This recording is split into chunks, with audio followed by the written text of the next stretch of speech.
Hello, hello. What's going on, guys? Welcome to the live stream.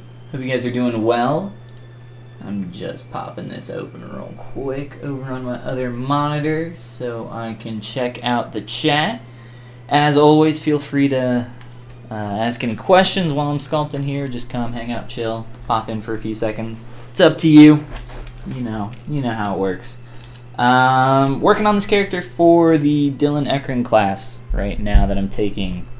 1 second here. This is a concept. Let me find it. This is a concept by Dino. There's a link down to their work down in the description. Definitely go check them out. Give them a follow over on ArtStation. They have some really cool artwork that's pushed really far, much like this character. Which I'm going to be working on during this live stream. In particular, I wanted to take a look at the body first. 1 second. That's terrifying. I'm going to just leave that there for a minute. Okay, there we go. So I wanted to look at the body a little bit first, and then look at our head a little bit more. I have my concept in ZBrush kind of pulled in with Spotlight already. But I need my body concept, so let me load that other Spotlight I have saved out here. So this is our body, that character that I just showed you by Dino. So I've already got kind of a good base going on here, but there are just some areas. You can see here I have some stuff split up into some separate subtools and stuff. Legs, body, arms, and all that jazz. Body's a little bit different. Got some like deltoid pieces coming down off of it. So I'm not gonna merge like all this together right now. There's some more work that I want to do before I merge some stuff. Working in pose like this is pretty tough. So I just want to take my time with it and see what I can do.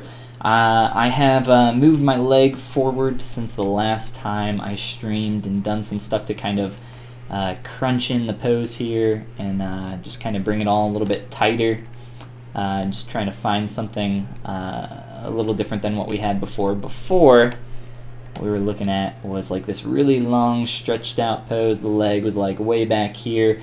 There was like this line of action there, but I think this is a more accurate read based on what we're looking at here. So I'm going to be working on a lot of different stuff. I'm going to jump around. I'll try to explain what's going through my head, my thought process, all that jazz. And you guys can ask any cues as I do.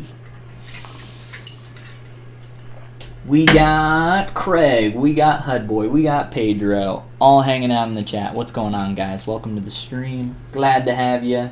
Hello, says Craig. Hey, Craig. Welcome back, dude. Welcome back, Hudman and Pedro. Making Domino, that is correct. We're working on Domino from Deadpool 2. In particular, I'm going to look at this torso piece a little bit as I go. Start off, right now, I'm looking at defining a little bit of a plane change here between the back and then wrapping around to the rib cage here. You can see I've kind of like created this hard line here.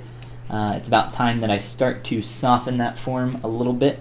It's nice to get these like plane changes and breaks in your form, but I think in this case, a lot of that stuff for a character that's supposed to be fleshy and that kind of thing can start to feel a little robotic when you have stuff like this in there. I think if you're going to do stuff like this, you kind of need to really kind of push it everywhere and have it be like very obvious that that is what you're trying to do. If you don't, it kind of starts to look like your character's a robot almost, and that's not what I am attempting to do. Really, when I add in like a pinch or something like that, it's really just to try to get the surface to kind of force it to turn a certain direction or something like that. That's what I use the pinch brush for quite a lot. And one other thing I wanted to shout out before I forget and dive in too deep here. See, look, I'm already getting distracted. There's like, oh no, this little thing that no one will ever see. It's like, I gotta clean that up immediately. Gotta fix all the things. What was I saying? I wanted to shout out real quick. If you guys haven't already, if you like some of the free stuff that I produce here on my YouTube channel, streaming and all that, go check out my Gumroad. Latest tutorial, sculpting for toys and collectibles in ZBrush. Go check that out if that sounds like something that interests you. There's some other stuff on there like my materials and brushes, all that jazz. But you know, a lot of the time I kind of recommend that you make your own brushes. That's I always feel like it's better to make your own stuff. Then you know exactly how it works and it's like tailored for you. But if you want like a little head start, or maybe you're just a brush collector or something like that, you can go check that stuff out. And I'm also working on a new tutorial for sculpting some stylized female faces.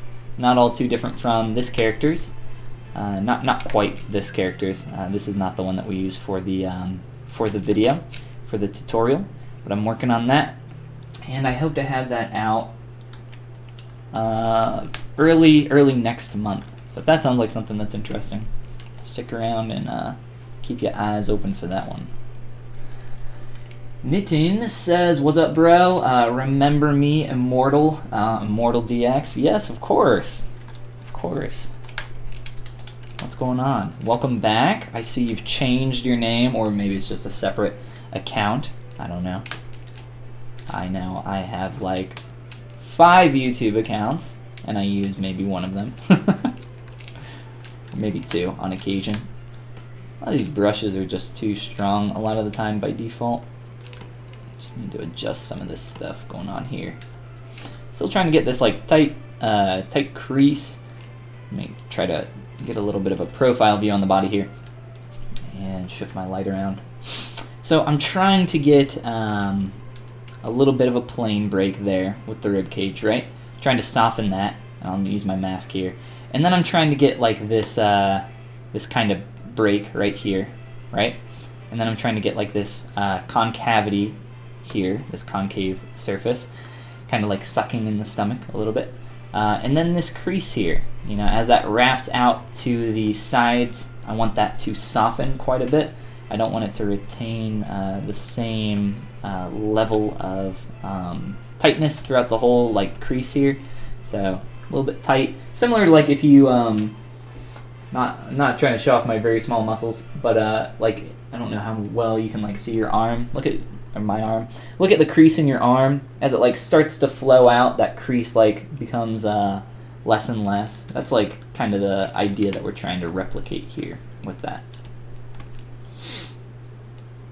Let's see. Hudeman says, "Disappear. I'm a disappear for a little. Gotta head home. So I'll rejoin you once I get there." Yes. Do not. If you're driving, do not be watching YouTube videos or live streams on your phone or anything. Or maybe you have a TV in your car. Either way, let's not do that. Kiara says, "Sweet," and stream on Twitch as well. I have before. I've used I have Restream set up, but I kind of like the last stream that I did use Restream, but really it's just like I kind of just want to keep everything in one place. I've kind of jumped back and forth on the idea, but if people prefer to watch on Twitch, you know, at least you know, my entire audience of people that anybody that does, you know, subscribe to my channel is pretty much here on YouTube. It's just where I like to keep everything. Twitch doesn't retain your videos forever, YouTube does. So after a stream, if somebody can't make it, or you know, for any reason somebody wants to come back and watch it again later, YouTube makes it really easy to do that, which is another reason why I prefer YouTube over Twitch. But I don't know, like it's not like it hurts to also use Restream and like stream to also stream on Twitch, but it does make it harder to like keep up with the chat and everything. Then I feel like I have to embed the chat in the stream so that people can follow, and I don't look like I'm just answering fake questions that don't exist. As if somebody asks a question over on Twitch and someone in the YouTube chat doesn't see it, it's like, who's he talking to? Sitting in Starbucks and walking home. Okay, not driving, but also walking. Walking while watching a stream could also be dangerous. Not quite as dangerous as, you know, driving and watching, but still dangerous stuff. Alright, so I kind of wanted to work on a little bit of the connection point between the wrist and hands. Next week I know I'm focusing for the class on hands. So I might not actually want to do that quite yet. It's just that my wrist is like such a weird taper. I want to play with this at least for like 5 minutes and see what I can do. See if I can do something with this really quick, just to play around a little bit. Duplicate this arm. I just want to get some geo. Let's split hidden, or actually just delete that. I don't need it. The hand here, I also want to duplicate. So this is kind of just like a proxy thing that I'm creating real quick.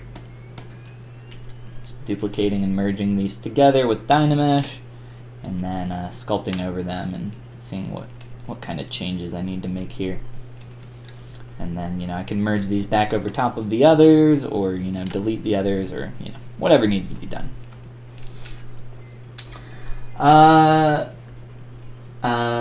Nitin says, I graduated. Well, congratulations. That's pretty sweet. Graduated from where? The uni? The big one? The medium one? The high school? Or would middle school be the medium one? Do you graduate from middle school? I don't think so. You just kind of like, they're like, okay, next one. Kind of depends if you live in the US too, I guess. I know they call it different things in other countries. Let's remesh that. Craig says, what's not to say that we truly exist? We could be brains in vats. I don't know if you're just talking about you or anybody that's hanging out on the stream. That could be possible. Or maybe you're like talking Matrix style, like collective conscious. Like everyone's just a brain in a vat. It's all simulated. Matrix style. I actually watched The Matrix pretty recently. I don't know if it holds up as well as I thought it did. I was never a huge Matrix fan. I think there's some cool stuff in it though, for sure. So a little bit of blending here, which is kind of the main thing that I wanted to do, as that like taper was looking pretty strange there. In all honesty, like I probably want to do more, like widen this out even more. Just kind of get some additional form in the silhouette here. I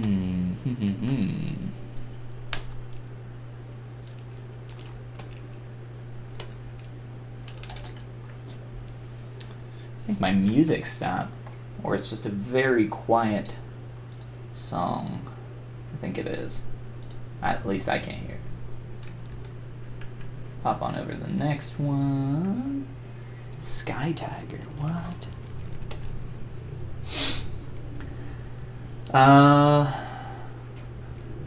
About the makeup questions, or made-up questions? Yes, absolutely. Have to leave 11:30 at night. No worries, Nitin. I'll see you later, my dude. See you in the next stream. And for anybody that's like just popping in here, all the stream stuff gets posted up on my YouTube within 24 hours after the fact. So if there's any reason why you want to go back and watch it, you can always do that. I'll stream here for at least a couple hours. Try to get as much done. There is a lot to do though, so we'll see how far we get today. See what we can do. So many things are in the way.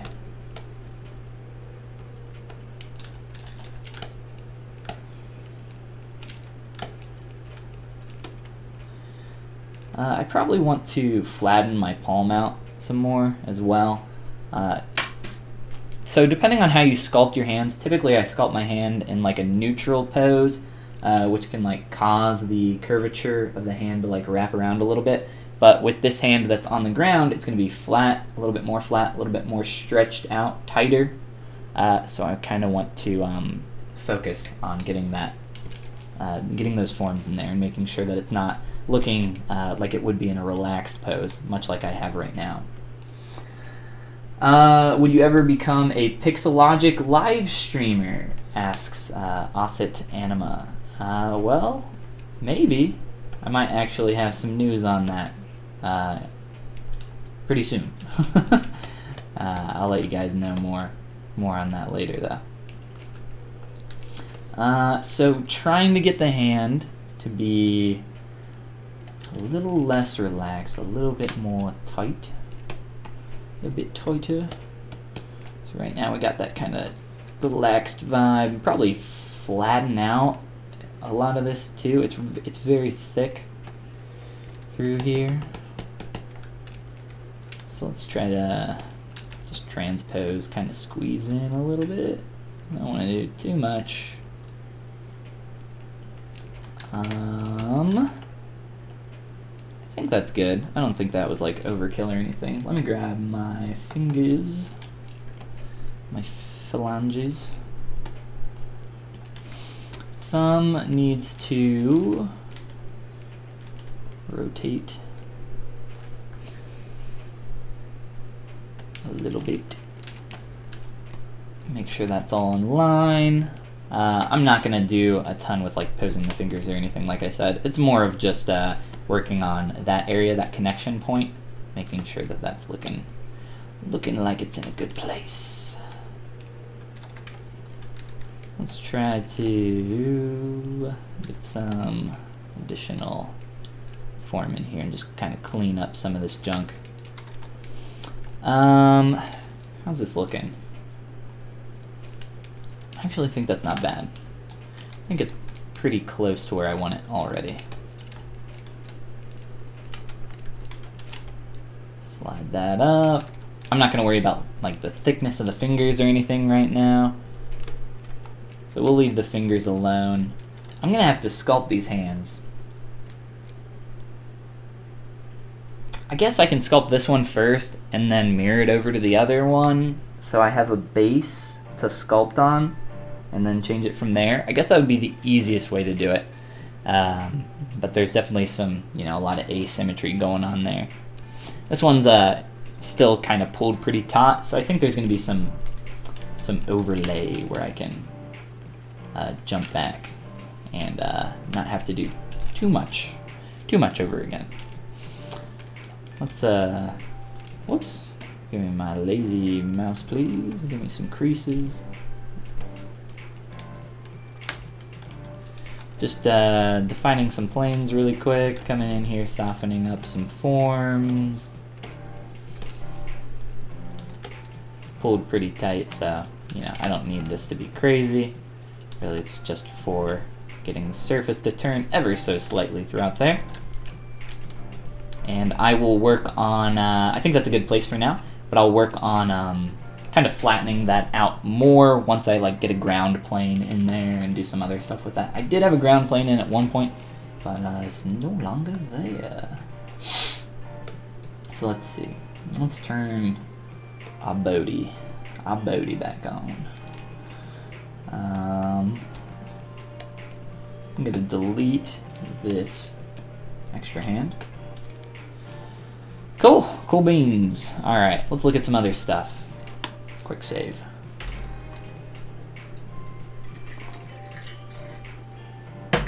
Craig says, have you ever thought of selling these models as collectors? As collectors. I assume you mean as collectibles, like as a collectible figure. Yeah, of course. This is not my concept, so I wouldn't feel... maybe I could like talk to the concept artist and we could like come to an agreement, but this isn't like something that I can just outright sell, especially since it's the IP of Marvel. Like, it's like two fronts that it's like wouldn't be okay to sell something like this. But I do have I'm blanking on the website. Never mind. Shapeways. I have not gone to Shapeways in a minute. I haven't put anything up on there in a while. Shapeways has changed, and there's all my some old models and some junk. Let's go. How do I go to my Shapeways store? I don't remember. I think I have a link on my website. Is it store/Follygon? I don't remember. There we go. Shapeways rebranded, like, completely. This is like, I haven't been to this website in a minute. But yeah, I have some 3D prints that you can get that are like the full color sandstone things. I've shown them off more than a few times. Let's see. We'll knock my microphone over while I'm at it. Let's see here real fast. So we got, you know, Chewbacca here. Here's just one of them. And then there's the Chewbacca full color sandstone print. Chewbacca plus an alpaca. This was when I was doing my 3D Fusion series. So I have a few of these on there on my Shapeways. They're pretty cool. I like them. They're really fun. They're really fun to work on. Spyro Lapras, Fox McCloud and Space Dandy, Pikachu and Totoro, just some like fun little things, but yeah. So I've done stuff like that before, but I would really like to get back into creating some, like, I'll just set this over here for now. I would really like to get back into doing some more vinyl figures and stuff like that. So that'd be pretty cool. Sculpting toys, and you know, that's like definitely my background and my passion for stuff. So that's where I like to lie and do most of my work. So that's kind of how we're looking at this sculpt as well, keeping everything in a good place. So that's kind of how I think when I sculpt as well, like getting stuff ready for production. That's just kind of where my mind's at. But yeah, I have thought about it before. But for something like this, you know, like I said, hard to do something that's like owned by Disney and Marvel, like Disney. It's a no-go. Robert says, sup, welcome Robert, welcome back, I should say. Haven't seen you in a minute. Like when you did the cactus, that was some cute cactus. Yeah, the cactus was fun. A little cactus guy. I have him over back on my desk as well. But yeah, let's see here. Let's get back to working on our body. A few other things that were like really sticking out to me that I just want to tweak and change and get to a little bit of a better place. And then I want to look some more at my face, my character's face, not my face, her face, and see what we can do about some stuff in there. There's not much I can do for my face. I'm kind of stuck with it, so I can't and I can't take my smooth brush and start cleaning up my face, although that would be nice. So some of these areas, just catching a little bit too much of a shadow in here.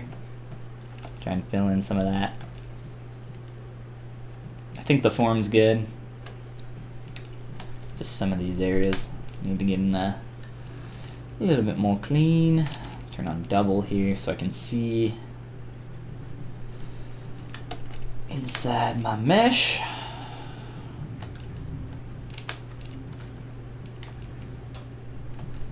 My other boot's even more kind of screwed up than this one, just because of the way I had to warp some stuff. Let's look at that, like for this. But I think it's fine. I think there's some.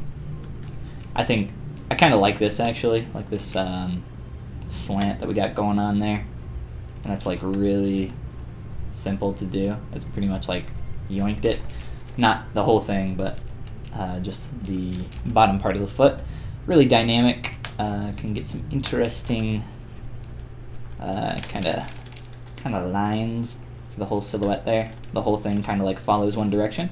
That was pretty cool. I don't know if I'll keep it though. We shall see. little bit more cleanup around the other ankle as well. You can see, like, as you want to look at this from like as many angles as you can. And there's definitely some strong curves going on here. Let's maybe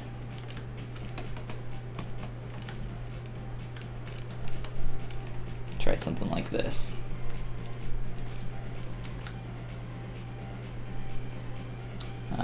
There we go.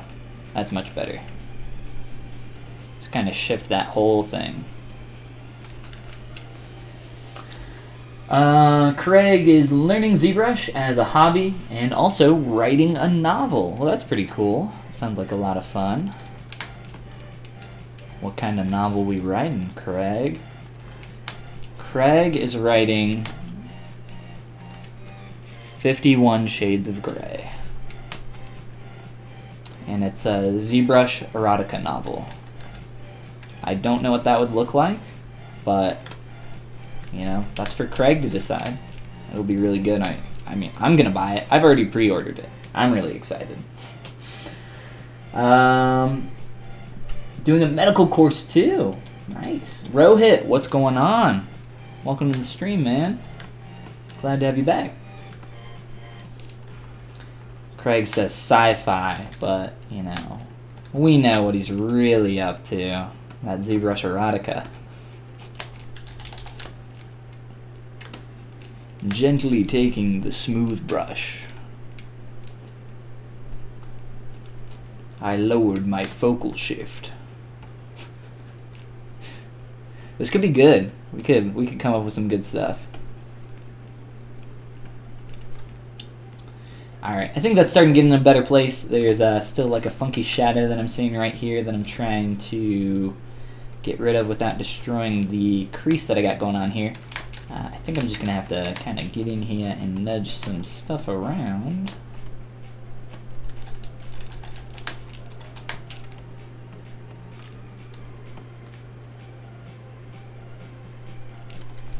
Build up the form a little bit. Whoop, try to rotate.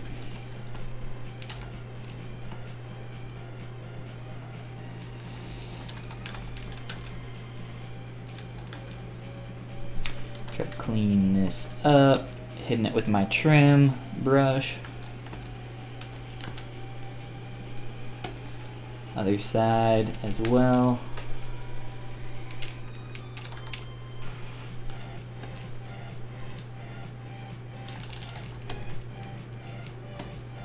And just kind of take all this, follow through with that line, and then I can kind of come back through and clean that up again. Yeah, much better. No longer getting that stupid shadow. Other side, we got a similar thing going on, just the way with the way the ankle was sculpted and like bent and everything else. We're here, so we might as well tackle that and try to do the same thing on this side. At least clean it up a little bit. Remember that that outside ankle is always lower than the inner ankle. So if you do have some kind of a hit there, like I do, just make sure it's, you know, higher than the other. It's really not like that big of a difference. It's not like super noticeable, but if you're looking at it dead on, you can definitely notice it.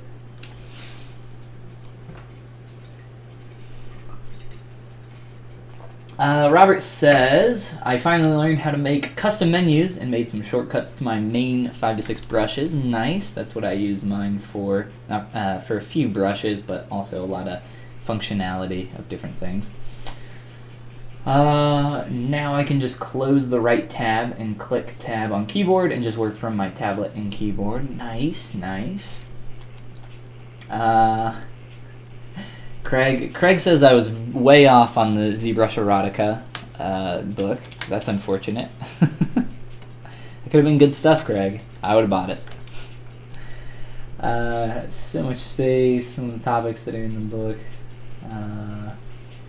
Earth was visited by aliens and that they are the influence of some of our gods and deities in folklore. Very cool. Sounds interesting. Valkyries are actual alien species who came to Earth. I believe Valkyries are Norse. They're like Norse warriors, if I'm not mistaken. I'm not. I know some mythos for a lot of Greek stuff. Not a ton of, like I didn't play God of War or anything, so. Sounds cool though. Sounds very interesting. This is, I think, just way too big in general. So let's knock down a lot of this form and get it to a better place. Try to look at this from the correct angle here. Pull in, soften these transitional areas. Being careful not to affect any of that stuff. Oops.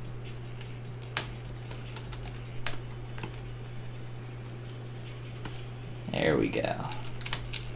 Kind of round out the ankle a little bit better here. Let's get a nice mask going through here.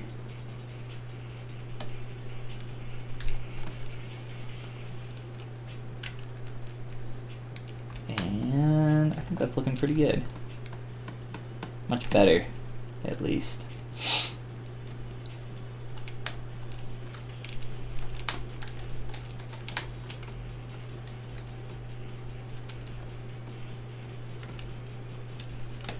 Same on the bottom here. Start to blend that a little bit better.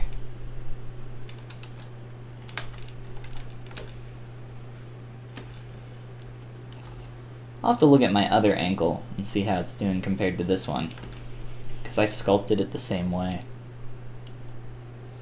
So it might have some wonky stuff going on there too. Really, this only looks weird because of the drastic kind of angle change that I've made to the ankle, though.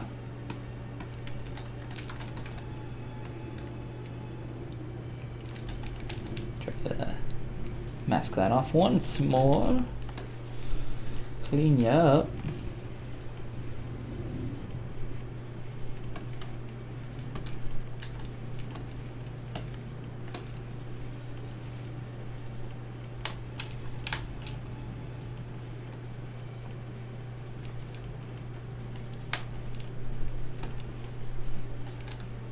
Some nasty shadows going on right now. Just trying to fix all this stuff.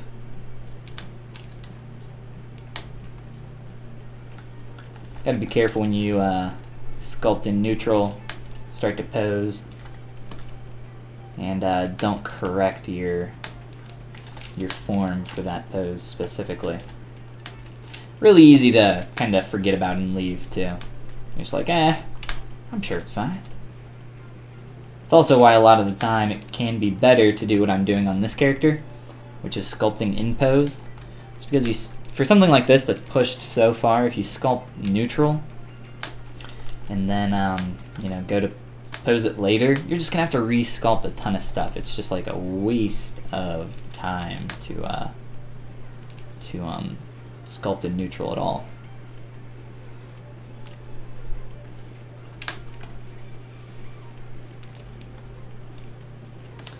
I'm starting to, this is in a really good place now, a lot better place. I'm just starting to get some weird stuff going on with my edges of my curve. So I'm just sculpting on the back side of these polys, ever so slightly.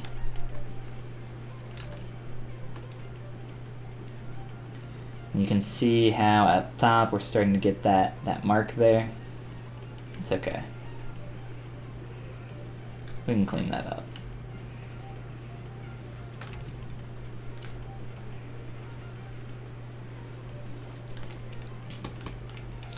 Let's do something like this.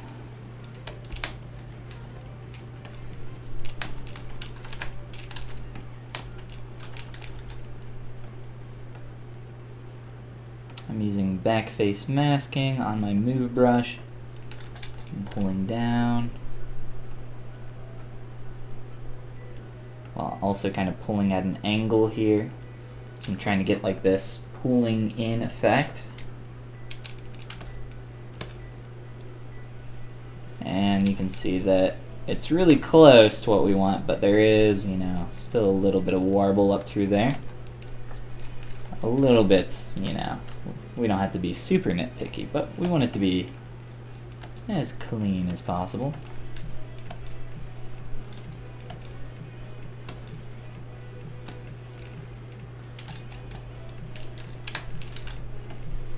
Whoops, I need to turn that off. I need to turn off back face. Norse mythology took those who deemed worth to feast in the halls of Valhalla, waiting for Ragnarok to happen. I assume that's what Valkyries are. Is what you're saying there. I want to be a Valkyrie. I want to be a Valkyrie. I thought Valkyrie were like only women. That might be wrong too. In the Thor movie, I think they were only women. Let's take a look at our other ankle so we can see what similar pitfalls we've come across over here. Specifically, we want to look at the transition between our lower leg. Wow, we got some junk going on here, and our foot. Some funky stuff. So a little bit from this angle, you know, I'm trying to get to line up with the leg a little bit. It's not as extreme maybe from that angle. Like I said, this concept is like pushed super hard. So I'm gonna have to figure out where I need to kind of rein in some stuff and pull back. I don't want to break her foot off, essentially.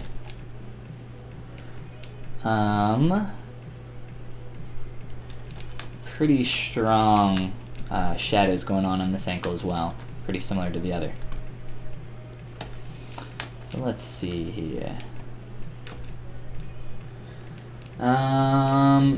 Zolly says, I bought your beginner's guide, how to ZBrush Supercut, and wanted to ask why is the folder work guideline folder empty with many folders in it.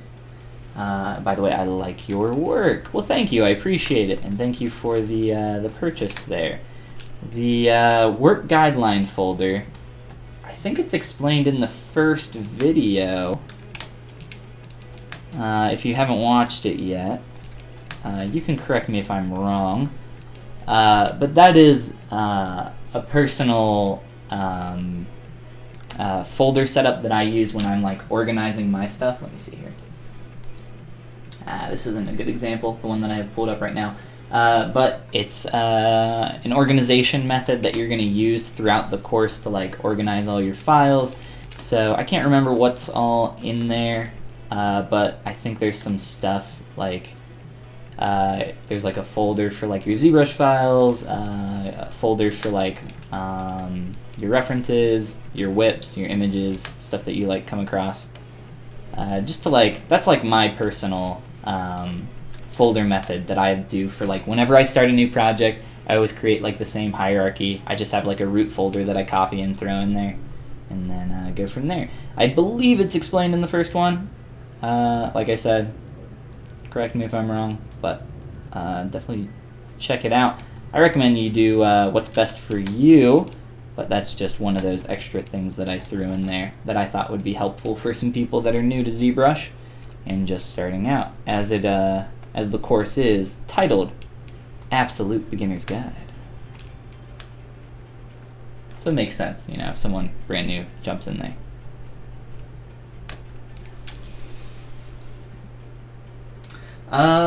Let's see here. Guys, Craig is looking for some ideas for his sci-fi book. So whatever you got, let's throw some cool ideas at Craig. Everyone was zombies the whole time. That's the classic sci-fi trope that we all know. Everyone was zombies. That's a good one.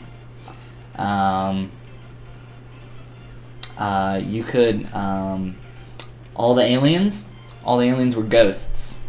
The aliens were ghosts the entire time. They were ghost aliens. Also, that's a good one. I'm sure there's so many more that you could do.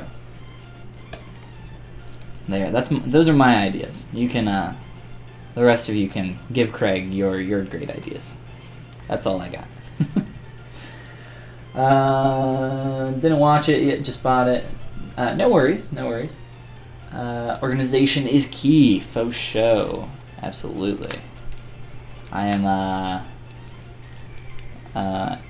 in real life, like I'm a pretty minimalistic. Like the junk that I have back there on that table is like about as crazy as I get in terms of like collecting anything or having just stuff laying around. I hate stuff. Like I hate having lots of stuff. But digitally, I like having all my files.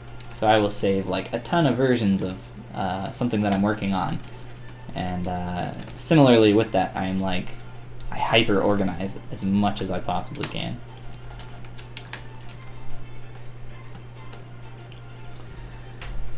Zombie ghosts? Yeah, dude. You never heard of zombie ghosts? That'd be a good one. Zombie alien ghosts. Been there, done that.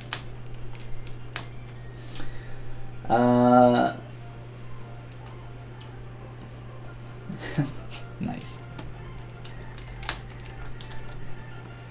So looking at this ankle, we have pretty much the same thing. Honestly, it's a little bit worse on this ankle. It's just these built up transitions. So essentially I had my ankle in here, I rotated the foot, and when that happened the ankle like rotated with it, and now it's got like this kind of cashew shape on the side of the foot. That's what I'm trying to get rid of right now. There are some bigger form changes that we also want to make though, so we're zoomed in pretty far here on our ankle, but we'll look at some larger stuff here in a moment as soon as I'm done with this.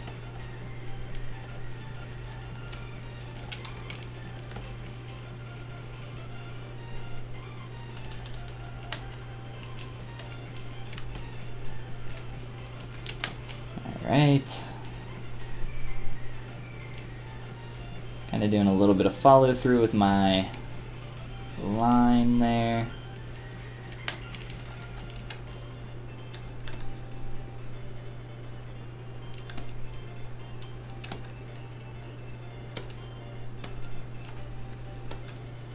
And soften up some of this stuff.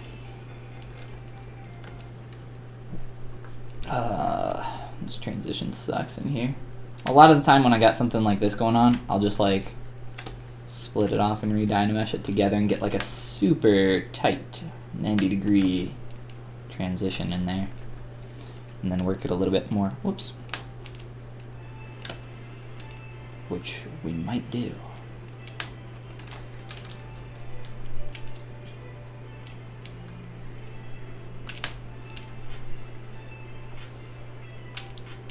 And do a little bit more alt pinch in here.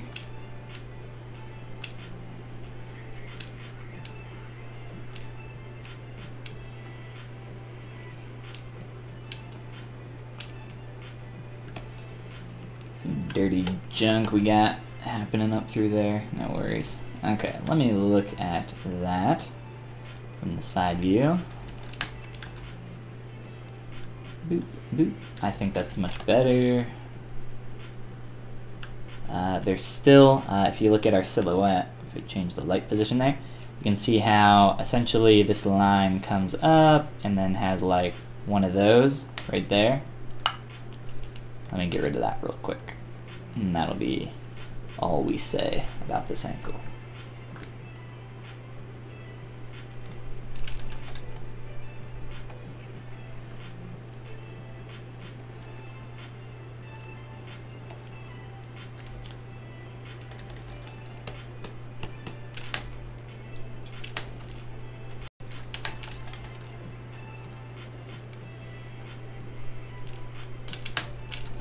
So these are the kind of little things that you want to look for. Once you have your kind of major transitions in place, these primary forms, these like little things, especially when you're coming in on these creased areas, it gets really difficult to get a good crease going, like I got now. As you saw before, it was not quite there, but we're definitely getting there. I think that's good. I think we've kind of got that in a lot better place now. So let's look at that one more time. Pretty much gone from that view and gone from here. Awesome.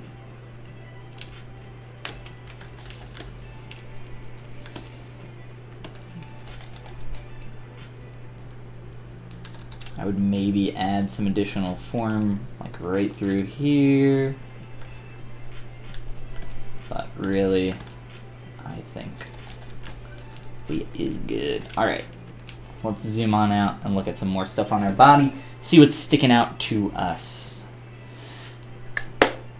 Another one for transitional places could be our wrist up here into our hand. Right now it's just kind of floating up there, so we might want to do that one next. I think I need to shift my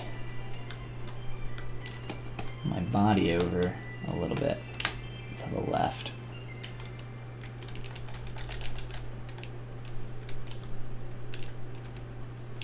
I'm gonna try that really quick here.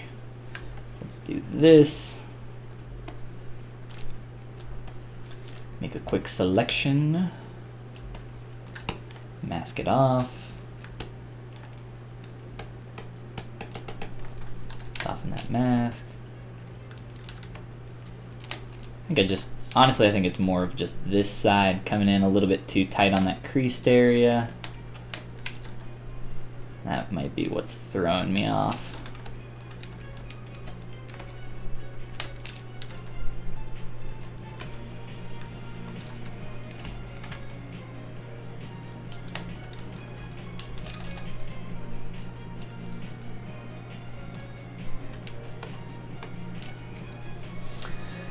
Let's see. Robert says that he's the actual opposite. Have a mess in my house, but when I sculpt, it's a bit more bold than you. Don't really split my mesh in easy to work parts. Well, I mean, everybody sculpts differently. Whatever works for you. Many ways. Let's see. When I paint, I do it in one layer. Nice. I would love to one day live in a Japanese style house. I have visited Tokyo and been in some like residential homes and stuff. It's pretty cool. All the tatami mats and everything. Nice and fun. Gucci Draws, welcome to the stream, says that's really cool. Well, thank you. Appreciate it. We are still working though. We got a lot of work to do on this gal. Lots and lots. I'm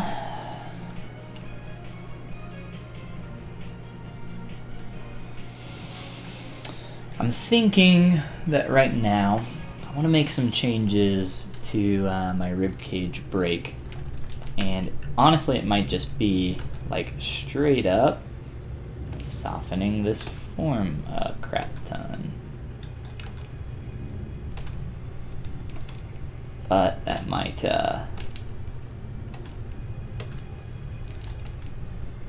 kind of destroy that a little bit too much.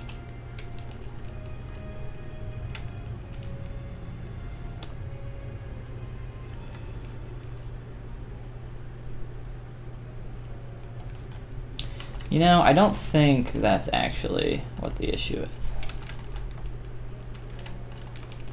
Which I think, I've done a little bit of this already, it's just kind of pulling in on this. I have it exaggerated on purpose, but I think maybe I have done too much exaggeration in this area.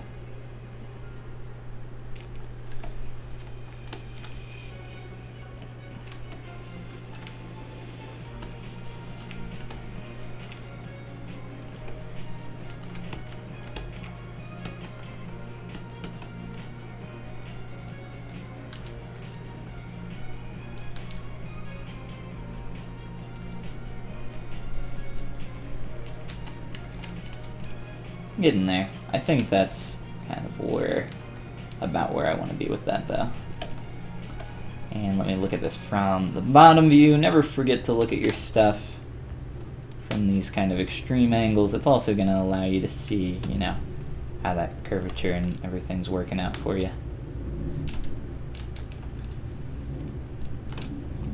Obviously we want to pull out on over here by the pec flowing into the delt, up under the delt I should say, a little bit more as just anatomically.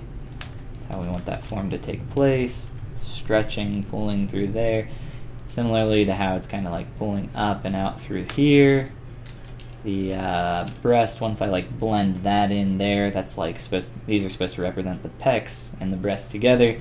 So that's gonna like pull a little bit tighter, I think. So you can maybe pull that a little bit, tuck that under. I have not merged these yet, but I should soon so that I can start blending those. Might not be a bad idea to do that right meow.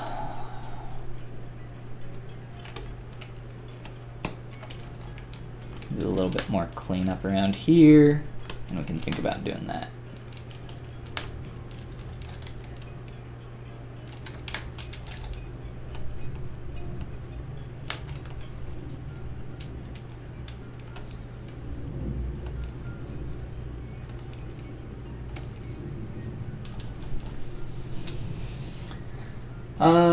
Let's see. Good luck, cookies. Thank you for the cookies. I love me some cookies. Yes, yes they are cookies. Gucci cookies.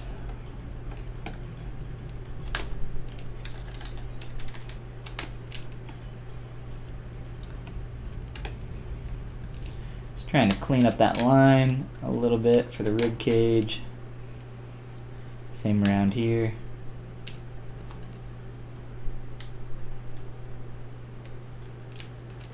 And then transition nicely.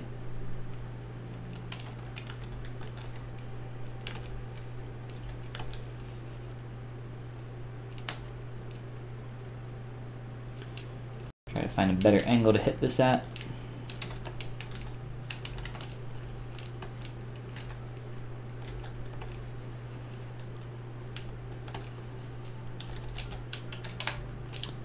And clean that up.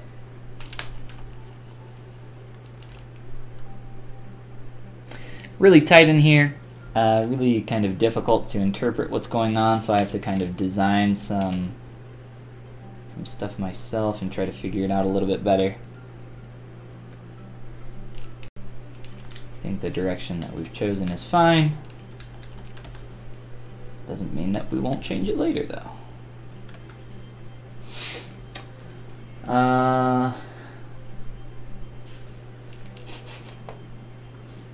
A lot of cookie sharing going on in the chat. I'm into it.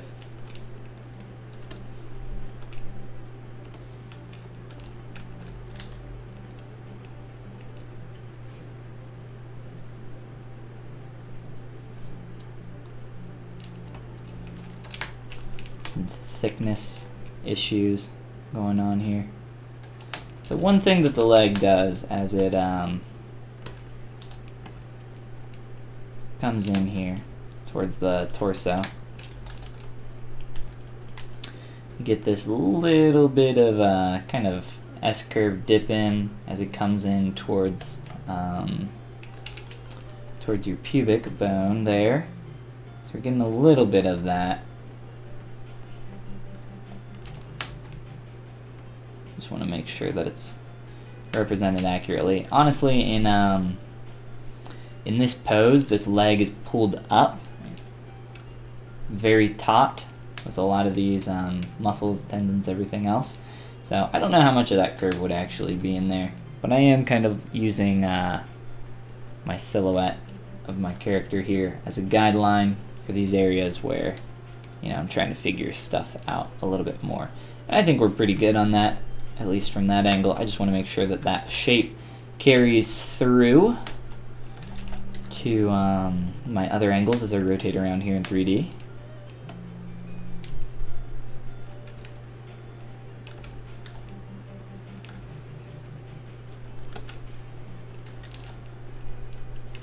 You can see we start to lose a little bit of that curve through some of these points.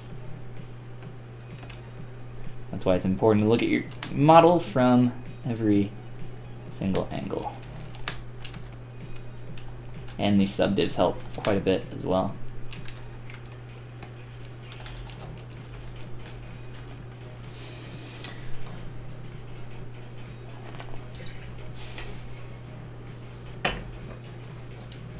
All right, let's merge our bobbles here into our body. I'm just going to duplicate these so I have some extra pieces if I want to roll back.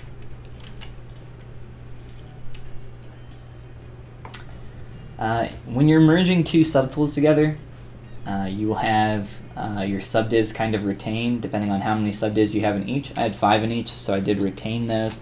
So I can like still step up and down through these if I want. I'm just going to Dynamesh them together though, and then work on them. There might be like a little bit I want to do here with this transition, but for the most part, it's kind of whatever. It's kind of fine. It's not a big deal. The shape of the breasts are pretty, you know, I would say abstract. They're kind of all over the place. I think trying to transition this shape here is going to be the tough part while retaining a tight crease in the center. So let's try to do that. I'm going to try a res of about 500 first, because that's what I've been doing for most things. So that's about 3 mil polys. The max Dynamesh is around like 4 million. Can't really get much above that, nor do we need to for something like this. We're going to have clothes over top of this, but the main crease that I'm trying to retain is right here in the middle. That's kind of why I kept these separated as 2 different subtools. It's easy to retain creases that way. Very easy to retain creases. Still have polygroups. I don't need them though, so just Control W, polygroup all. Now I can work on blending some of these areas. I could just start blending right now, but I'm actually going to remesh this piece. So duplicate, Z-remesh, I'll do a target poly count of about 5, then we can reproject through there and make sure we get all our forms and transitions and everything else. Robert says, been nice, but I gotta leave. No worries, Robert. I will see you in the next one. Have a great day. Good luck and have fun. Absolutely. Thanks, man. Appreciate it. Let this do its thing, and then project on up. I also want to do some work on my face. Some more. I think there's a few more changes we can make up there proportionally. Get things in a little bit of a better place. If you guys don't know how to do this for projecting, it's really easy. You just take your Dynamesh piece that you have, you duplicate it like I've done here. You got 1, 2 pieces. Make sure that you're working on the top one, because that's where all your subdiv and undo, or not subdiv, but undo history is. You got all this. You want to run a close holes operation, which is in your modify topology menu somewhere. There it is. So you want to close holes, press Control W, that polygroups everything. Just make sure that there's no holes in your mesh. And then you subdivide once and click project. You want to make sure that those are the only 2 subtools visible. And after that's done, got nothing weird going on. You can subdivide again, click project again. Projecting mesh detail. Did it really quick. One more time, subdivide and project. We're at 400K polys, right around there. Last one, let that finish. And then I'm just going to subdivide again and not project, just because I don't really need the projection. I just want the polys. And then I can delete that piece that was lower. that we were projecting onto. Let's turn all of that crud back on. And now I have some subdivs on here, and I can start you know, working this mesh and kind of cleaning it up some.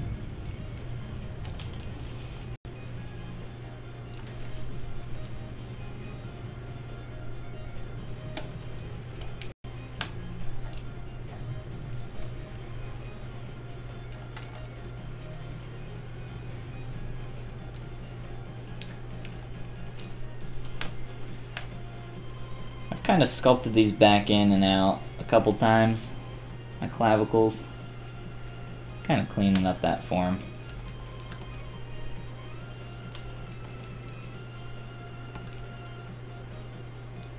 And then just stepping up and down through my subdivs as I work on cleaning up some of this area for this transition.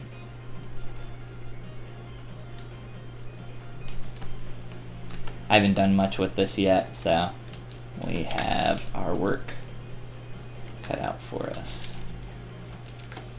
Hopefully not too hard though.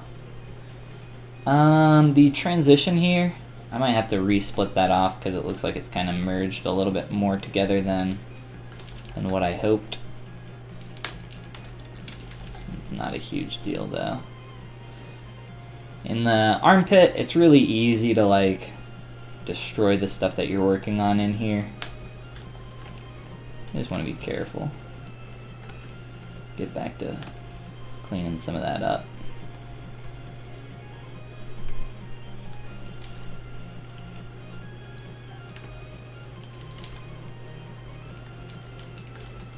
So working on these transitional areas a little bit more. Let that quick save do its thing. Really easy to lose a lot of your form with your smooth brush, so you want to be careful with it. Not go too crazy.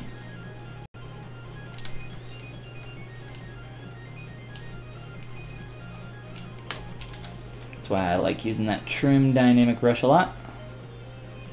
Kind of acts as a little bit of a smooth brush. You can do a lot with your trim brushes to kind of smooth out some transitional areas.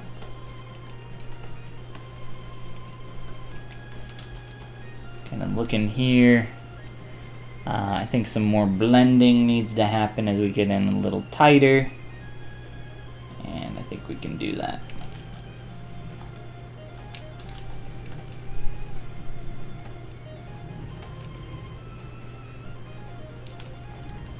And then we can, I think, go up to our face and start looking at some stuff up there.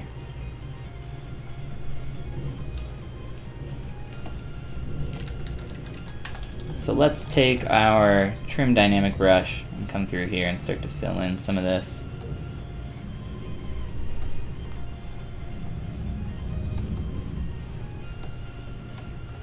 And then we can blend a little bit too.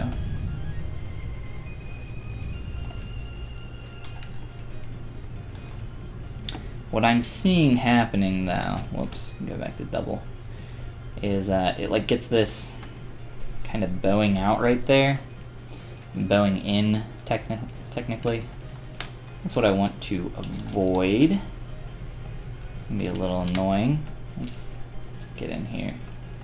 Clay tubes it up. Try to shift that from a concavity to a convexity. At least a slight one. On the other transition here, it makes a little bit more sense. Pulling this arm back, a lot more tight through here. So we would expect like this tighter line of action up through here, but we still wanna soften that up. Maybe keep that concavity a little bit more though.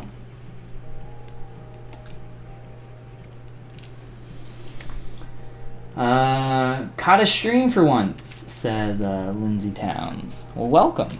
Glad to have you here. Glad you could finally make it. Let's see.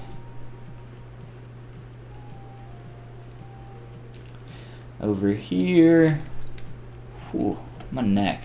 I slept on my neck funny Not last night, but the night before. It has been killing me.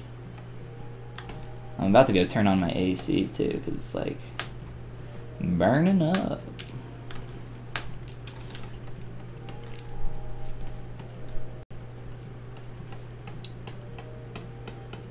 This side in particular is like not playing super nice in this transition.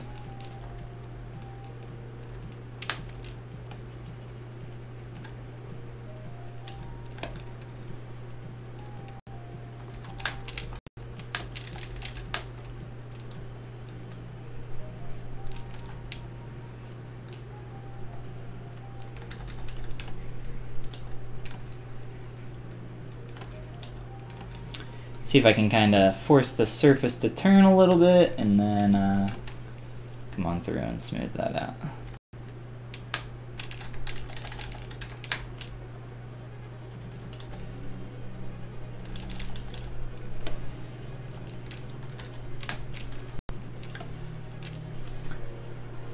Oh no! How's the stream going for you guys on your end? Because my end says no bueno. My end says, we in the red. YouTube always does this to me though, and I can never tell if it's actually not working or not. Stream seems to be working on my end, other than YouTube saying, everything's breaking. But if you guys are good, then we go. Then we gooch. Preston says it's all good. You know what? I'm gonna take Preston's word on it. Thank you, Preston. I appreciate it. Trying to get these clavicles back in that I smoothed out along that line a little bit more. Really what this is just a tight line that I can smooth out a little bit. Get a nice kind of beveled shape through there as we transition. Things are still dirty. There's definitely some weird shadows going on that we can see that are being cast in this area, right around the chest there, top portion. But we will look at more of that down the road. For now, I want to look at the face here. So if you guys were around, I think Wednesday was our last stream that we did. We did some stuff to our face. We did some poly paint. Turn on local sim. So my head right now, it's not positioned appropriately with my body or anything, so there's definitely some stuff that needs to change there. But yeah, this is what we got thus far. We did a lot in our last stream. Got some toy plastic material on the eyes, that's why I have the light in the middle there. If I shift that up, they look a little bit more dead, just because they don't have the reflection of the light. That's fine. I want to be able to kind of focus on my form here that I got going on and adjust some stuff in the face.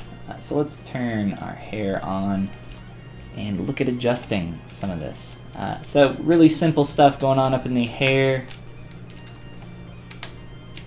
Just a bunch of cylinders kind of all over the place, fitting the shape of her hair that I have kind of going on here. Could probably have some more pieces sticking up here in the middle, but I think we're good here. I'm adjusting some of this. I want to get this completely covering up my other eyebrow, as well as this piece kind of helping to do some of that. So back face masking.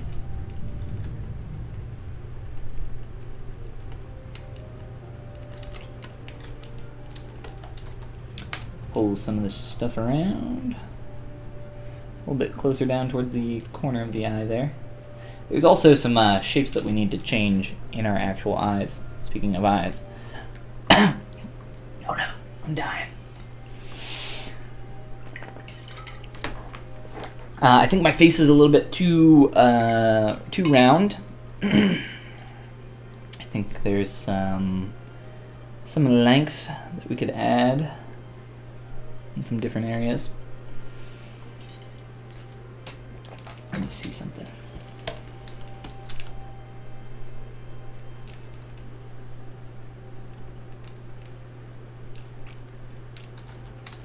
think some of the hair strands are also lending to that look. I haven't done very much at all with the hair, as I kind of want to do it all at once, as it is a little bit complex in terms of how I want to. That's too low res of a piece. Let me subdivide these. So I kind of want to hit these with my sharp soft brush, and like come through here and get some like additional, just kind of interesting forms, and play with that, something like that. Pinch some stuff, play around with adding this illusion of curls almost, and I'll do some more with that later. For now though, I'm just kind of leaving those as not proxy meshes because I'm going to be sculpting on them, but as a block out, I guess I would say. Let's see.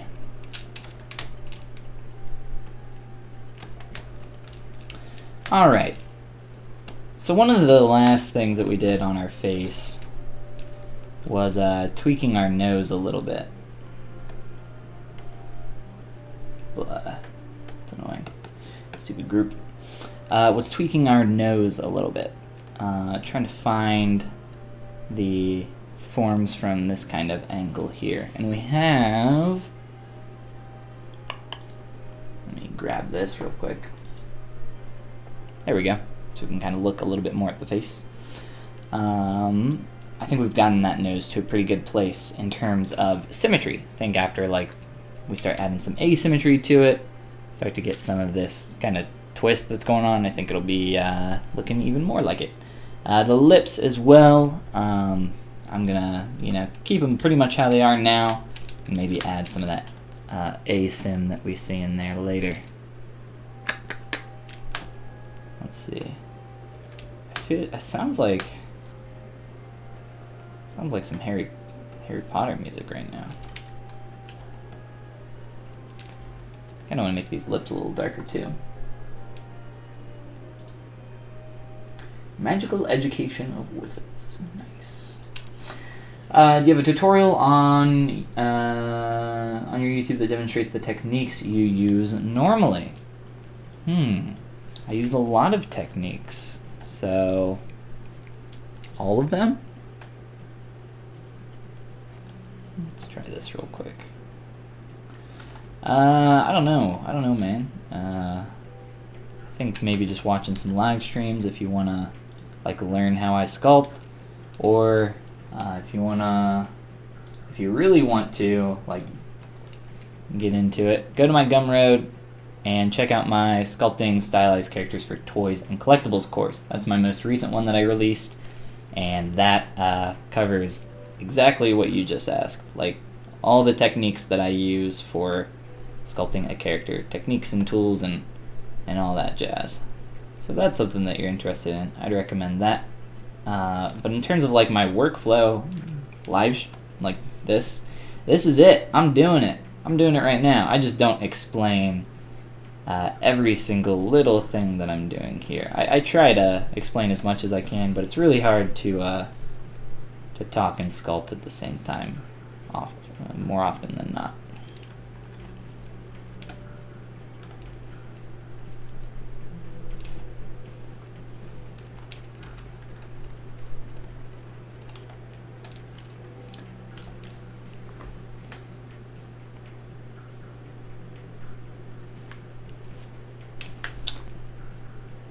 Let's see here.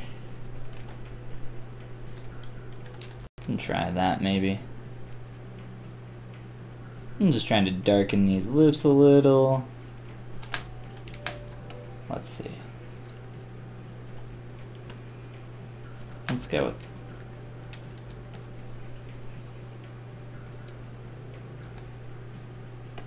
Sure. Let's try this.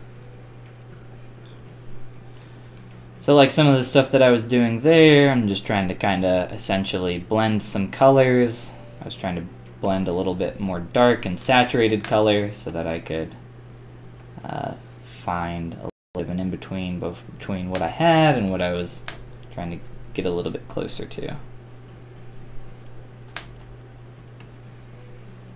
And you can, you know, kind of use your skin as a, like your palette here. And try to find like those different colors that you're looking for, and then use the C key to like sample some of that and find that like little bit of a darker color that you're looking for, and then kind of get there from there. That's how I like to do it. But little stuff like that, like I said, I can't always explain every single thing that's going through my big dumb brain while I'm sculpting, but I try. Absolutely. You're very welcome, and welcome to the stream.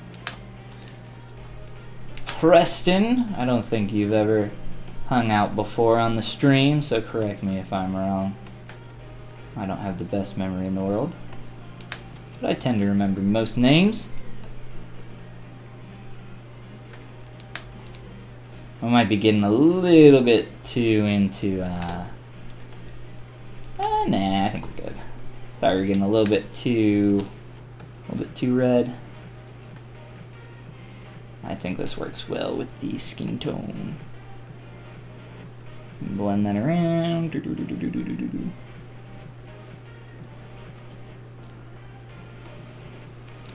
By the way, sound effects are extremely helpful for sculpting. I would say that it's probably my most important technique. Much like my most important tool is my no longer Contigo, because I got rid of my Contigo. Well, I still have it. I don't know if you guys remember my Contigo. Now I got a hydro flask. That's what the cool kids drink from. I drink like 2 gallons of water a day, so I need me a good water bottle.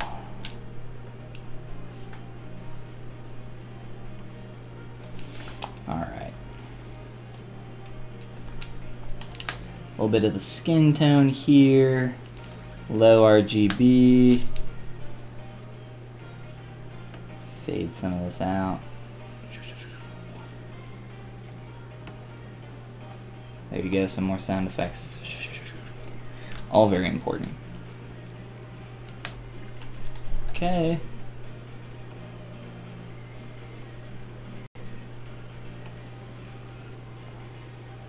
Almost.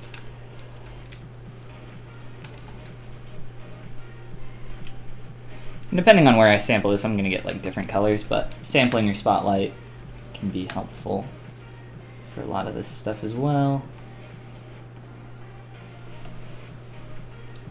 On a low RGB value, like if you're using 100, like no matter how hard you press, it's like almost full power. But if you use a low RGB value of like 6, which is the equivalent of 6%, you can like get some really nice kind of gradients there. So that's why I do that. But like I can still press a little bit harder and get like 100% fill. So it does both. It's just nice to keep that really low. Work on it that way.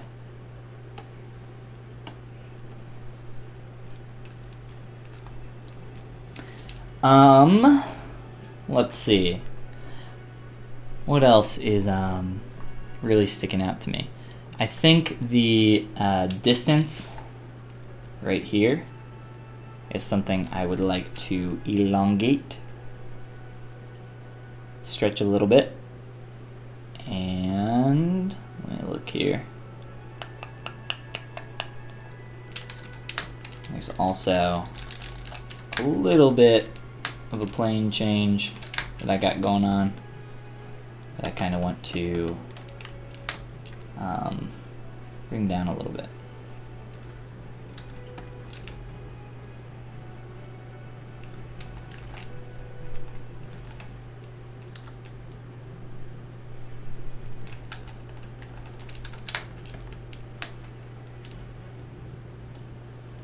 Pretty subtle, but definitely changes the silhouette.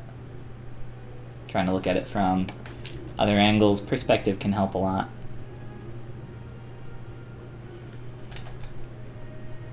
And then again, you know, if you're getting lost in what you're doing and you can't really see the form very well, it's totally fine to just like turn off your poly paint, jump back in here, and work on this a little bit more.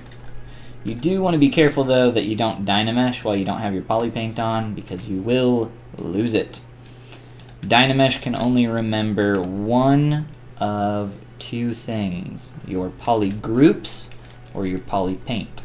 It cannot remember both, so you will lose one or the other depending on if you have that turned on or not. But things are looking pretty good even without our poly paint turned on, so I'm pretty happy with the direction that we're heading in. Like I said, there's just some of these little things like distances and proportions that I do wish to change. So how are we gonna lengthen that area? I think the best way is going to be hopping into T-pose here and shifting the teeth and the mouth down all at once. Let's see. Just became an instructor and will hope to teach ZBrush in a semester or two. This is my first time here for your stream. I've seen some of your modeling videos, like Spyro Lapras and a few more. Very cool. Very fun.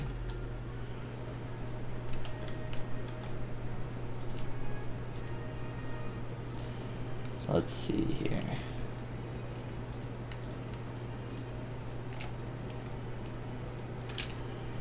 I'm going to use my mask pen just because it's a flat line, straight line, right through there.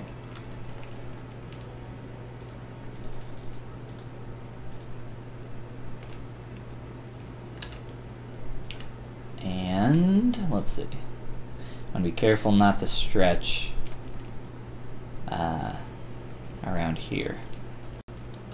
Okay. Let's do this real quick. And welcome Preston. Welcome, and everybody else that's popping in here for the first time. Glad to have you. Being an instructor sounds like fun.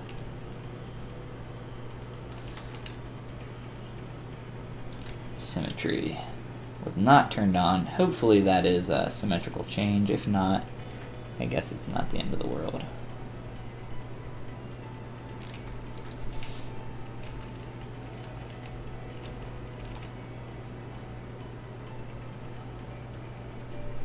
So distance between nose and top of the lip there, you can see it's more the angle there that's kind of like doing that, but it is very close together.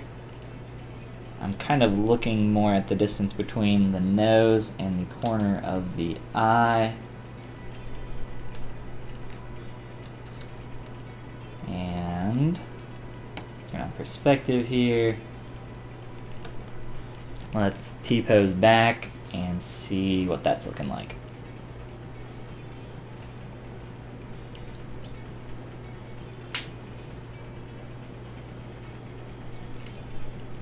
Okay, let me turn on my hair, keep perspective on.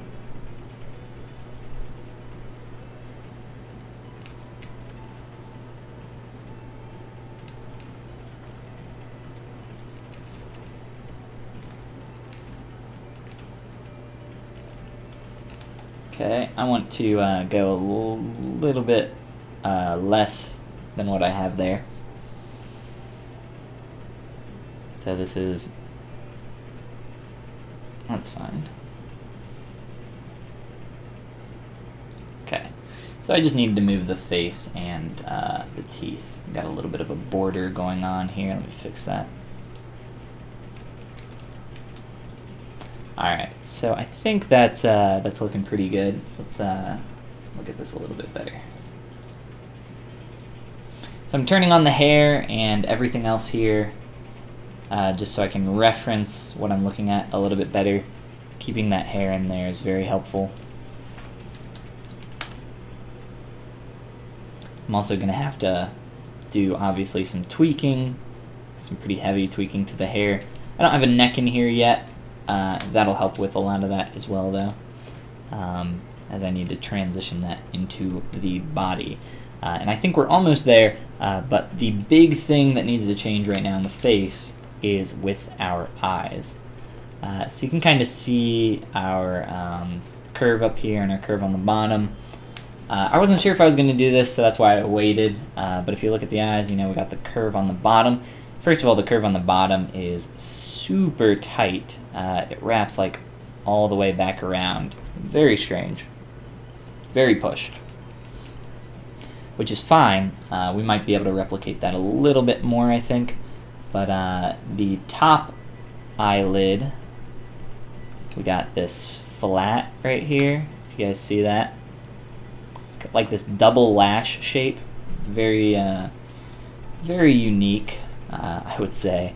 And if you even look over here, we got 1, 2, 3 little lower lashes sticking out on that right eye, but on her left eye, they don't even exist. So there's definitely some funky stuff going on in the eyes, but I think we can, we want the expression to kind of carry through from 2D to 3D, so I think we're going to have to do something with the eyes here to get that a little bit better. So let's look at doing that next. And that, I keep doing that. There we go. All right.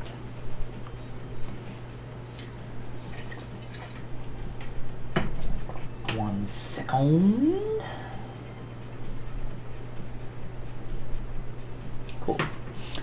So, our eyelashes right now. We have this piece here. Kind of a rounded tube shape, tapering down into the corners where it kind of terminates, pretty similar to what we have in the concept.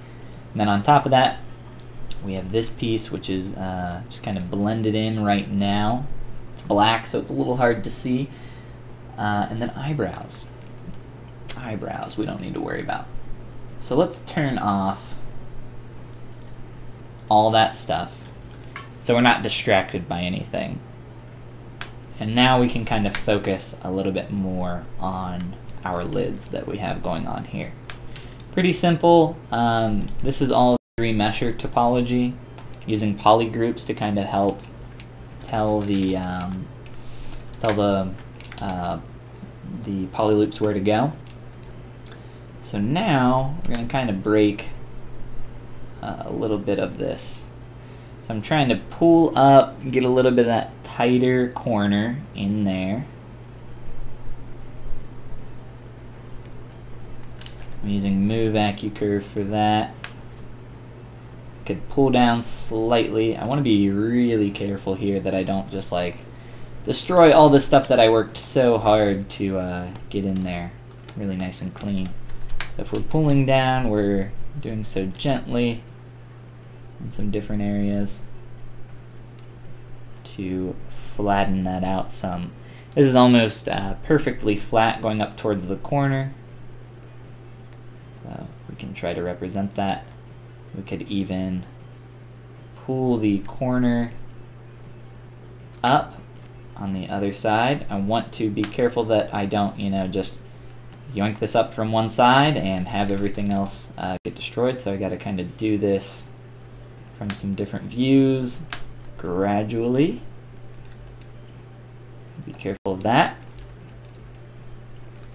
So we're starting to get some of that sharp angular turn there. I think the angle's looking pretty good from here to here. I think this side could maybe stand to come up a little bit more. Try to look at this from the correct angle as well. And maybe try to get a little bit more of this swoop on the bottom that we see.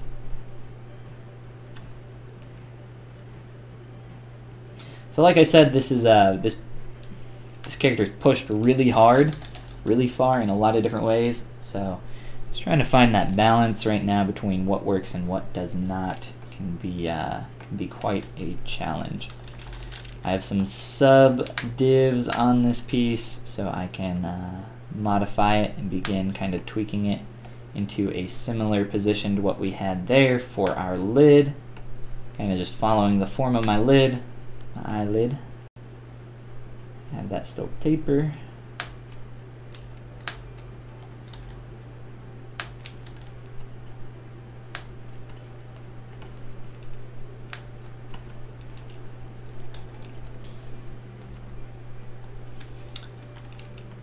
And I don't mind this getting a little bit more thin up through here because I have that other piece of geometry that's a little bit strange. You know, look at that. How we're gonna do this. This is where my main concern is with my eyelashes. Just because this is extending past this line here and causing some, let's say, interesting shapes.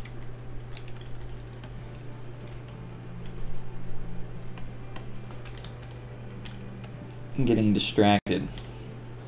All right, let's try pulling this out a little bit and down.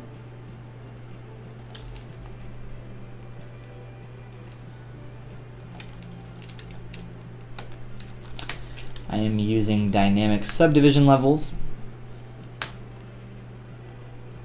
so that I can kind of straighten that out there,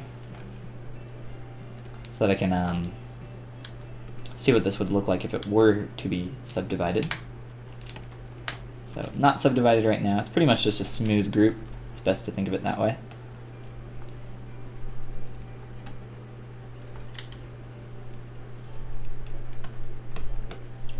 And I'm just going to turn these on by themselves so I can kind of line some verts up a little bit.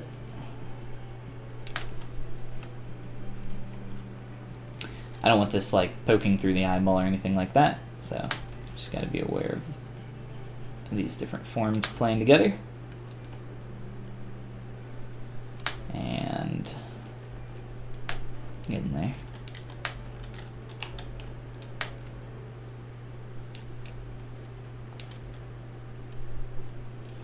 So with this, I'm also trying to get some twist to happen through here.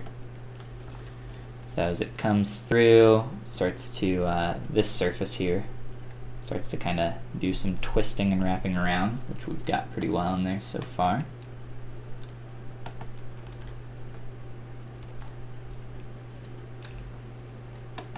Turn our other stuff back on here. Okay, let's try to get a little bit thicker on one side. Get some of that thick to thin.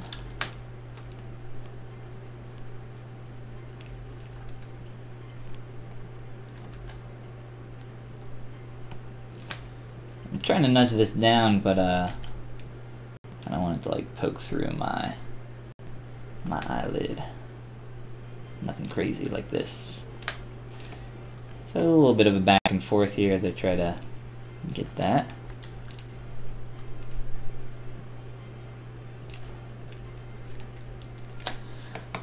So, definitely closer to the expression from these little tweaks that we've made.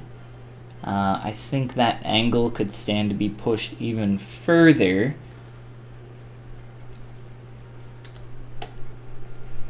Even further up for that lid. And also play with this corner as we continue to work here. So I don't know what I want to do there. I'm not a huge fan of what's going on right here.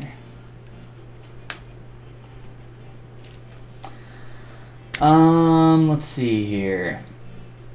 Just finished Youth ZBrush class. Neat seeing the program become more widely used, especially with better retopo tools available. Absolutely, yeah. It's very cool. Very cool. A Youth ZBrush class. That sounds interesting.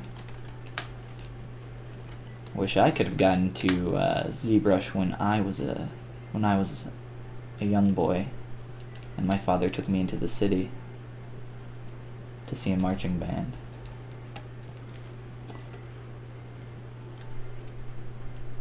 I think I just want to kind of like just blend that into the corner and not have that sticking out is kind of bothering me. I don't really know what they were going for there.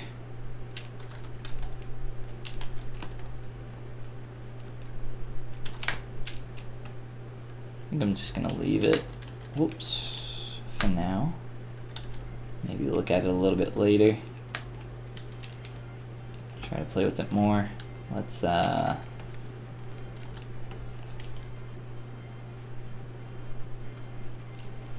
something like that.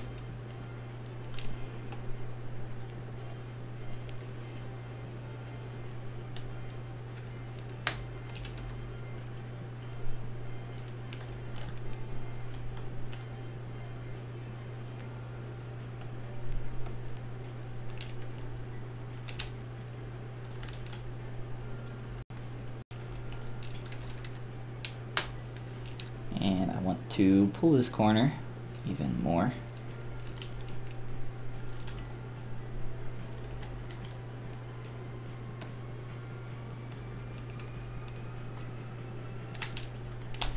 I'm just trying to adjust this shape. Obviously, you know, here, if we look here, there's like multiple pieces coming out. Over here, it's like a singular piece. So just trying to interpret this in 3D, but also kind of retain, just make it feel like it looks in the 2D as well. Which is a tough thing to do.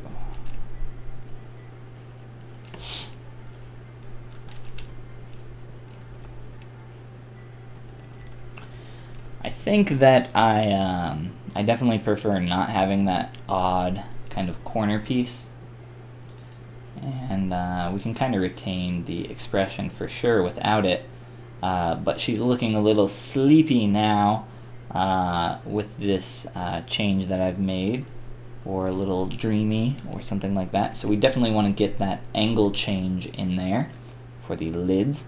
That's going to require pushing that corner up more so than what we have. So let's look at that.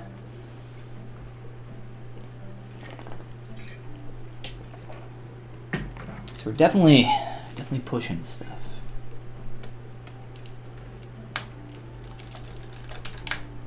Grab a big old move brush, as we do. Maybe AccuCurve.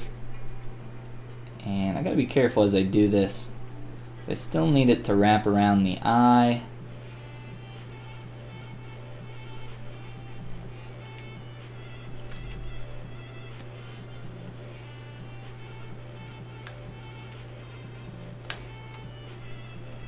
Another way that I can get this effect is by lowering our inner corner. It'll give us the same idea, kind of pulling in on our brows, a little bit more of an aggressive look, so not just pulling out.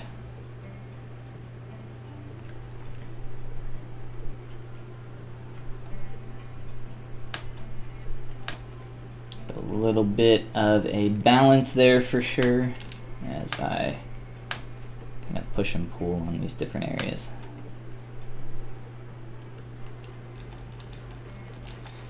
And let's see.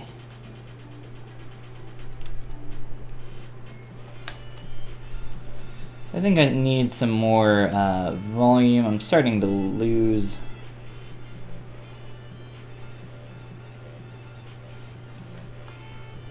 the volume of my eyelids here a little bit, my inner lid.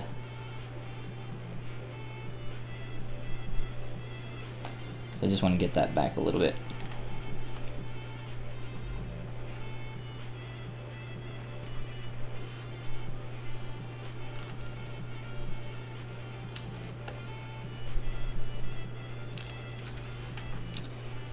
I was going to polygroup this. I think this might, it is not polygrouped for me. I do not want to polygroup that and mess up my polygroups. I'll just select this the old-fashioned way. Bad ZBrush, bad. Ask that. Good ZBrush.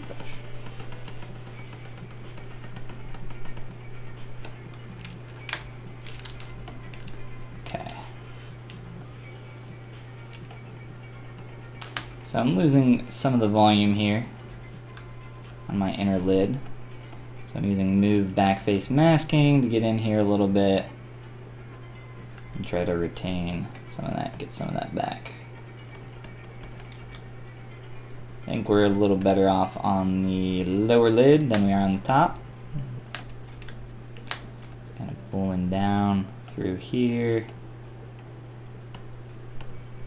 and get some of that in there. Definitely getting there.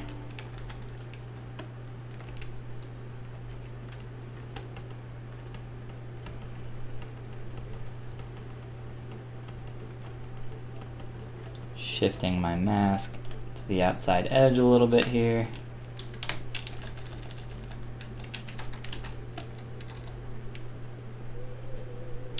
That's actually not as destroyed as I was thinking, now that we've made those changes. Cool, cool, cool. Let's step back for a minute. I want my mask.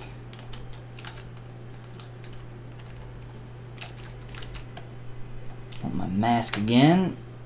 A little more, whoops, tweaking up here.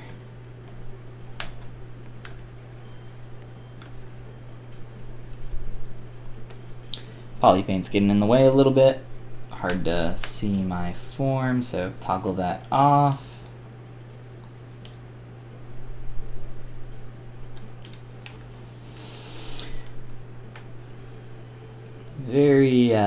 Very small transitional change here, but definitely super important. Definitely want to keep that in there. You can see that we're getting some material junk going on here. That's okay. We'll just reapply Skin Shade 4. Happens when you make changes at a lower subdiv. All right. Let's realign. Again, I think we have the angle a lot better now, for sure. Faux show, faux show. Definitely push this a lot further in both directions. That's what we're looking for. This character is crazy.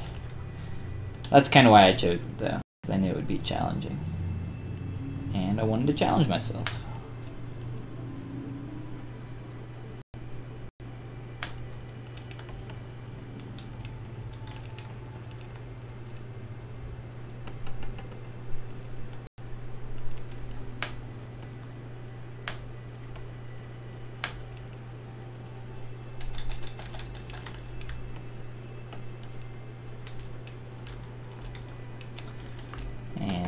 Other one here might be able to get away, not completely. Get away with a little bit of a rotation just to make it easier on ourselves. Try to figure out this angle.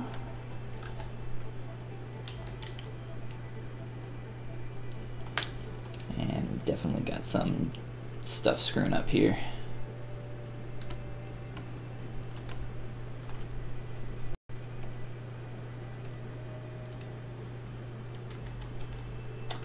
Turn off the polypaint up here because I cannot see what's going on. Black is a terrible color to work with. Impossible to see your form, obviously. And come on.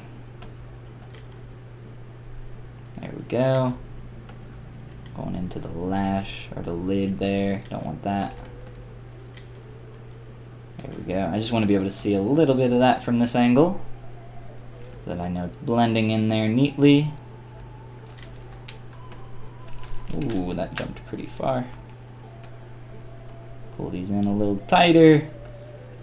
That's not what we want.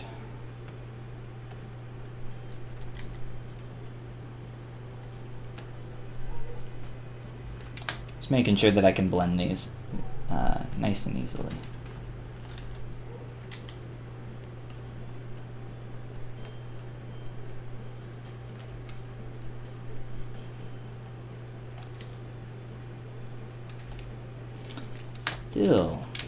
Still poking through on this side.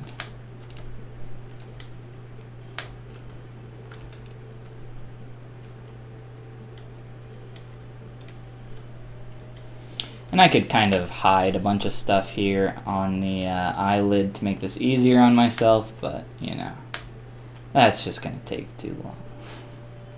And at this point, I think I almost got it.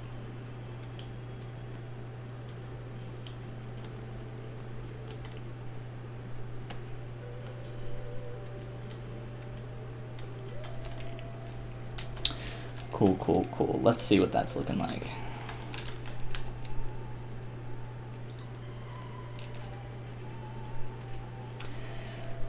Much better in terms of the angle there of what we got going on. I don't think I'm gonna do these frills here on the bottom. I think the shape on the corner could stand to change a wee bit. Maybe just kind of block that out a little bit. But I think things are looking pretty good. Let's see here. Subdivide that piece a couple times. And I can even dynamesh these together and remesh them if I need to, just to like really get that blend. I think they're fine for now though. It's not like, especially since they're black, you know, it's not like you can tell. This stupid transition is still screwing up here.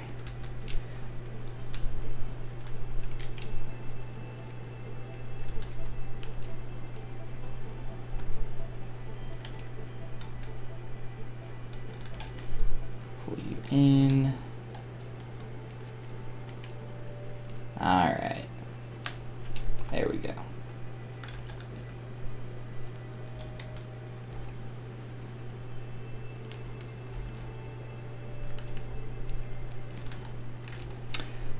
Perfect. All right. Throw some subdivs in there once more. Let's get a quick save so we don't lose all that junk, and turn on our hair so we can see what things are looking like.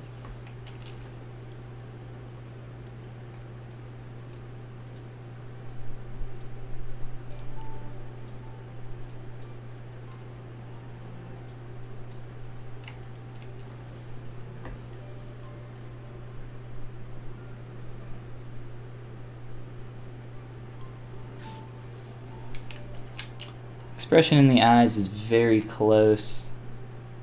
I think it still has a little bit of that dreamy look to it. I think the mouth will help a little bit in that as well as the eyebrows. Once I kind of, or eyebrow, really only one is going to be visible. I think once I tweak that, I think it'll be a lot closer to what we're looking for. I might shorten this distance here even more. Hard to say. But those are some good changes in our face. Let's turn everything on so you guys can see the massacre we're looking at. I do not have my head currently aligned with my body at all. So body and head completely separated, just so I can work on my head symmetrically while I work on the body asymmetrically. It looks funky, right? But it makes it a lot easier for working on this stuff. We also have neglected this area, which I said we would look at later. I am gonna be on here for like 10 more minutes, so I'm gonna do this real quick. And if you guys got any last minute questions, now would be the time to ask them before I bounce. Last minute thing before I do go. Check out my Gumroad if you haven't. Got some cool stuff on there. My latest tutorial for sculpting toys and collectibles is on there. We were looking at my shapeways earlier. Somebody was asking about printing stuff and collectibles. There's some cool stuff on there. That's if you go to my website, Follygon.com, there's an easier link to get to it. Or you might be able to Google Shapeways Follygon and find it if that's something that interests you. But yeah, definitely check out the concept artist Dino. There's a link down in the description to their work, their art station. Go check them out. And I think that's it. Unless you guys got some other questions, I'm just going to sit here and clean this up a little bit before I bounce. Thank you guys for coming and hanging out with me, keeping me from going insane a little bit, and chatting with me for a moment or two. Appreciate y'all. Appreciate y'all. Y'all.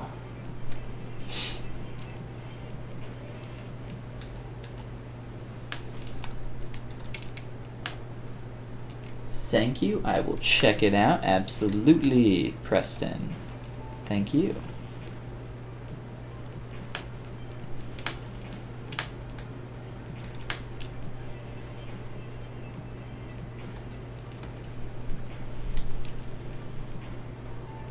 So the thing that's really bothering me right now is these transitions are getting some really crappy shadows in them. So I'm going to have to work on blending through here, cleaning some of that up. Really, our topology flow is not doing us any favors in here. So we'll have to figure this out. I need to shift back to my other spotlight very quickly, just so I can see something. Yes. Okay.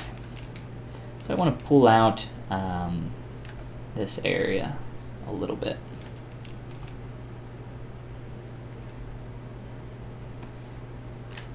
No. Mask that off. And see how well this works.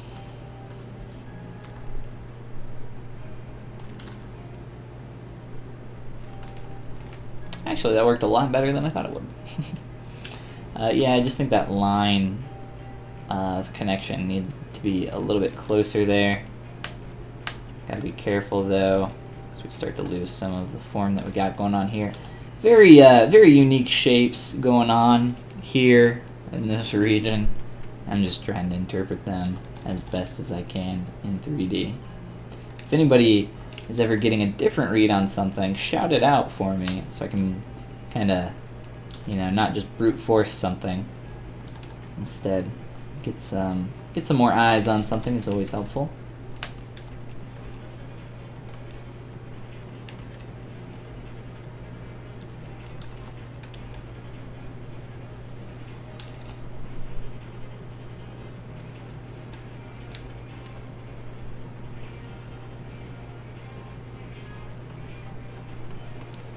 Lightly trying to transition that better.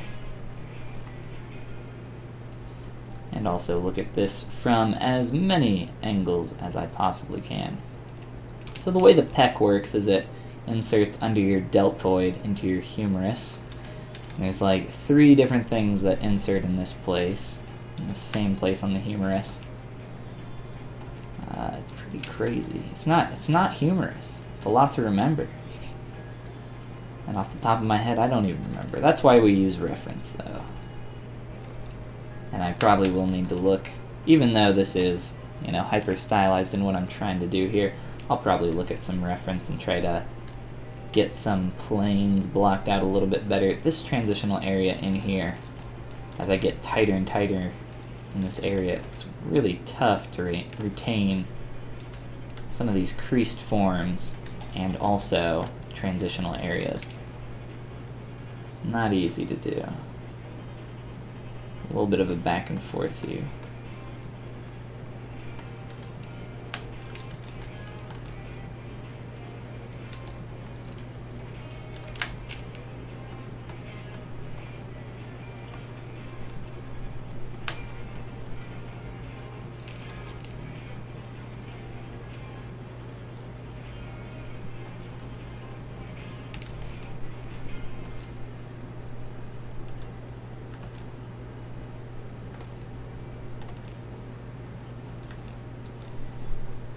I just don't want to like go through here and smooth all this out and lose all of that nice creasing that I have going on there.